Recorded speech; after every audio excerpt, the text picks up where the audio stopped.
அப்படி இயற்கையோட இயற்கையாக ஒன்றா இருப்போம். இதுதான் எங்கள் ஆரோக்கியத்தின் ரகசியம்.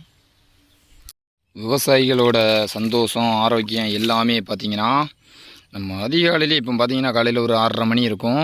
நம்ம தோட்டத்துக்கு தண்ணி பாய்ஞ்சிக்கிட்டு இருக்கு. அதாவது நமக்கு அதிகாலை 6 மணிக்கெலாம் பார்த்திங்கன்னா இந்த இயற்கையான காற்றுகளை சுவாசிக்கிறோம். அது போக பார்த்திங்கன்னா கடின உழைப்பு. இங்கே விவசாய வேலைகள் எல்லாருக்குமே தெரிஞ்சிருக்கும்.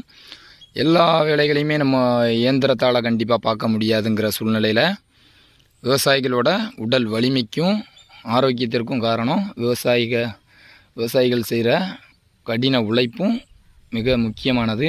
அதனால தான் விவசாயிகளின் ஆரோக்கியம், அது போக பார்த்திங்கன்னா நீண்ட ஆயுள், இதுக்கு முக்கிய காரணம் கடின உழைப்பு. அதுபோக நாங்கள் இயற்கையோட இயற்கையாக இங்கே வாழ்கிறது ஒரு சந்தோஷம். எந்த ஒரு சத்தமும் இருக்காது. இங்கே பார்க்கலாம் நீங்கள்.